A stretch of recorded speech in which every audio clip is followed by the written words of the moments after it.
Itu pernah terjadi itu ketika mau menyembelih itu pengiriman itu mendadak. Ya, kemudian diturunkan dari mobil itu kebetulan subhanallah sapi itu jatuh kemudian mengalami cedera patah kaki. Nah, padahal sahnya biasanya salah sebenarnya kan harus itu kita tidak sengaja itu hukumnya gimana, apa tetap korbannya itu biasanya itu sah atau tidak. Kemudian yang kedua sebagai jaga untuk menyembelih itu kalau itu biasanya itu wajib apa harus menyebutkan sejumlah 7 orang yang berkorban itu apa misalkan tidak disebutkan semua apa mengurangi kesempurnaan berkorbannya. Ini cukup, silakan. Ya, beliau, silakan. Nama saya Andri Ustaz. Ya. Yang pertama Ustaz, tadi terkait dengan kulit yang diminta oleh yayasan. Tadi kan antum menyampaikan untuk disampaikan kepada yang meminta agar disampaikan kepada bagian diberikan yang ditangani. Tapi kalau anggota dari yayasan itu ada yang miskin itu gimana? Bolehkah diberikan kepada anggota yayasan yang miskin tadi? Yang kedua terkait dengan panitia korban tadi. Di panitia itu kan di kampung itu ewuh-ewuh Ustaz. Kalau ikut kelompok satu yang gede sapinya ini didarani alah beli gede katanya. Mungkin sik nomor 2 sik harganya murah, alah betake pengen sik murah aja gitu. Akhirnya di kelompok ketiga. Ternyata kelompok ketiga ini kurang orangnya.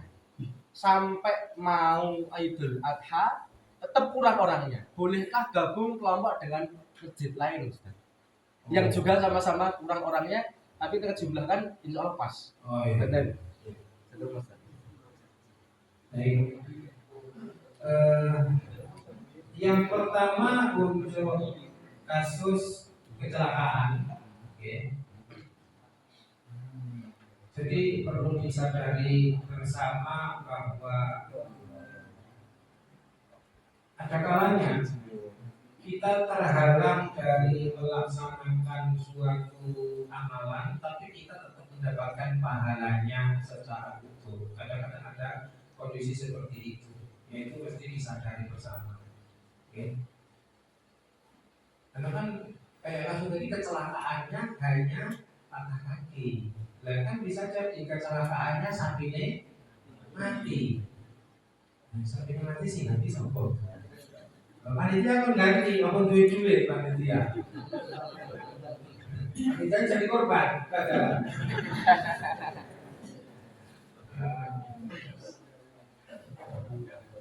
ya, jadi harus diberi pemahaman seperti itu.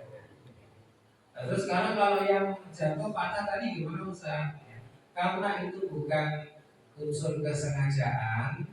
Saya baca di fatwanya para ulama Saudi untuk kasus seperti itu kan itu memang terjadi di zaman sekarang. Zaman dulu kan tidak ada sapi diunggah ke truk kan nggak ada ke zaman dia.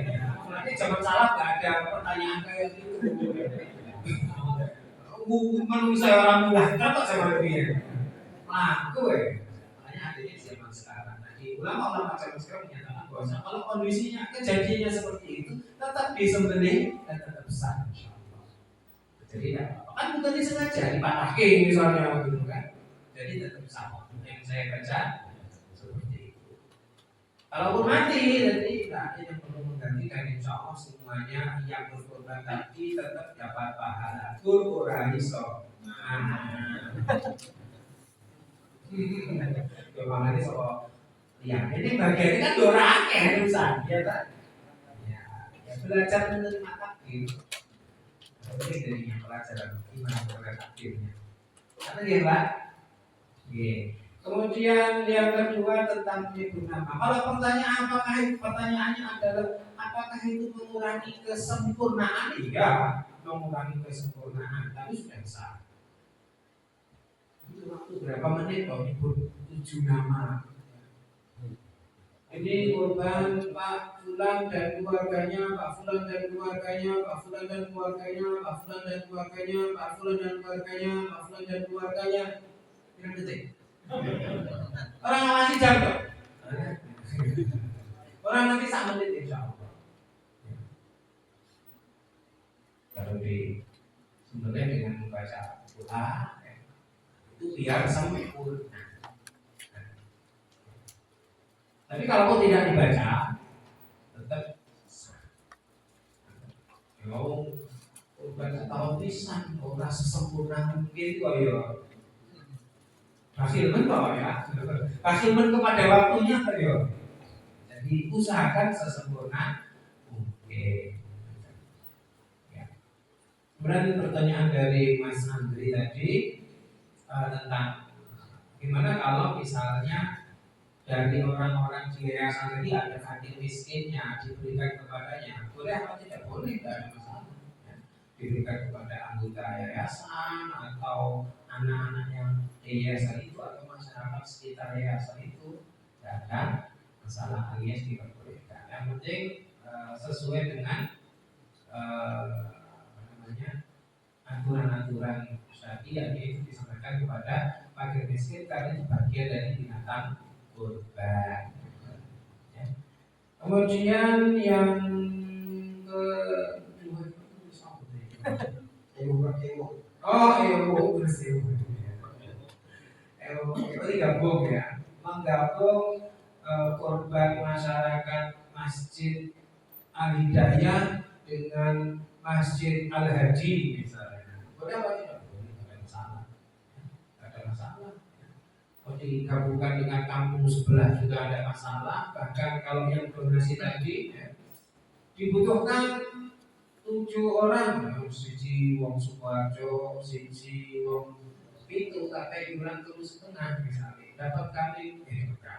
Dapat sapi 1 disembelih neng Boyolali Lor. Saya kemarin baca itu di Boyolali bagian utara itu ada 1 masjid yang masyarakatnya tahun kemarin itu tidak boleh korban sama sekali. Mas Bang, bisa cekak ya, kan tonggo kabupaten.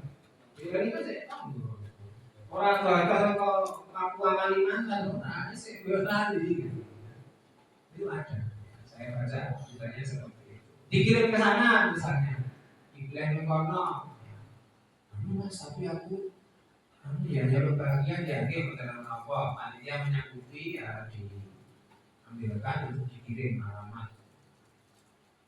Boleh tak mengirimnya. Boleh kan mungkin karena jauh-jauh, kirim mantan awal ya Pak, mungkin biar nanti enggak perusahaan kadang tadi kalau sekian jam tidak segera dimasukkan bisa rusak. Apalagi kalau nyembelihnya kurang pintar, kurang bagus ya. Terus eventnya tadi juga kurang bagus sekali membusuknya. Dimasak sekalian, tiba-tiba udah matang walaupun belum berkubu misalnya, boleh ada masalah. Jadi digabung ke beberapa nggak ada masalah. Ya. Yang penting kemudian nanti tidak ada yang didistribusikan dengan cara yang melanggar syar'i. Cara yang melanggar syar'i itu tadi misalnya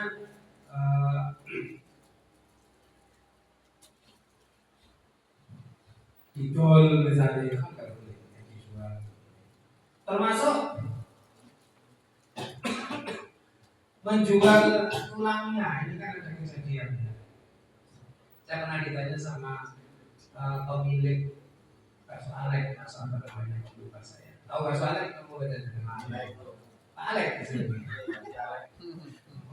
Kalau Alek itu sebenarnya jadi anaknya yang sokong. Kau sudah malah masih terluka. Nah ya susah. Ini kan tulang ini kan gak ada yang dimanfaatkan. Ini saya nyembelih sapi, terus tulangnya saya rebus buat kuah bakso, boleh apa enggak usah? Ya, saya bilang boleh, asalkan baksonya nggak dijual.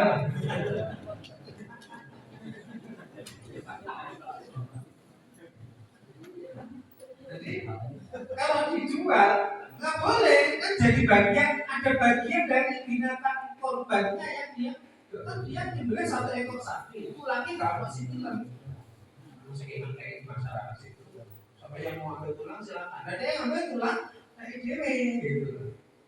Ditanyakan ke saya, boleh apa enggak Ustaz ini dijadikan uang bakso, yang bakso nanti kami jual. Saya bilang enggak boleh.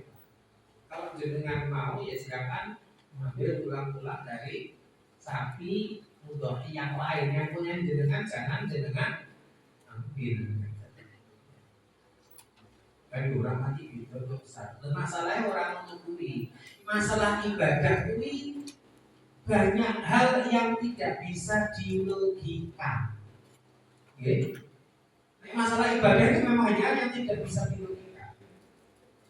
Logika jangan masuk kalau masalah-masalah ta'abudiyah, masalah-masalah ritual. Lalu kita sholat subuh rakaat ini apa kok loro? Gak bisa jawab kan? Apa sebenarnya kok sunat? Apa enggak sebaiknya 10 sekalian olahraga? Belum salah sulit. Tapi tadi tidak. Kalau masalah ibadah itu banyak sekali perkara-perkara yang tidak masuk di logika. Kita harus menerima sebagaimana apa yang diperintahkan oleh Allah Subhanahu wa taala, kita laksanakan sami'na wa ata'na. Kalau masalah muamalah, hubungan kita dengan sesama, itu perlu memperhatikan hubungan-hubungan kemaslahatan. Itu kalau terkait dengan hubungan dengan sesama. Jadi ada hablum minallah, ada hablum minannas. Hablum minallah itu banyak yang tidak masuk di logika. Nanti kalau kita bisa menerima, bisa mendapatkan pelajaran-pelajaran hubungan yang masuk logika itu nikmat tersendiri. Kalaupun tidak, kita tetap melaksanakannya. Tapi kalau yang hablum minannas ini memang kita mesti menghitung kemaslahatan sebab akibat antar sesama. Wallahu a'lam.